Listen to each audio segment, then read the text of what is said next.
పోలీసులకు ఫోన్ చేయండి అయ్యా, వచ్చి చూస్తారు, తర్వాత తెలిస్తే వివరాలని.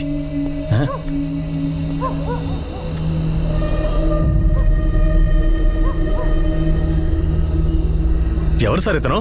ఇతనికి ఏమైంది? నాకేం తెలుసు, ఎవడో దొంగోడు. దొంగ ఎదవలు ఇదే పనిలో ఉన్నారు. ఎవరిల్లు కొల్లగొట్టొచ్చి పడ్డాడో ఏంటో, ఇక్కడ చచ్చాడు.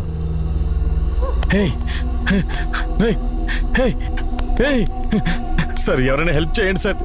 దొంగేదో బాబు. అలా చూస్తూ నిలబడ్డారే, మీకు మానవత్వం లేదా? అంబులెన్స్ కి ఎవరైనా కాల్ చేయండి సార్ ప్లీజ్. ఏమయ్యా, అతను చనిపోయాడు.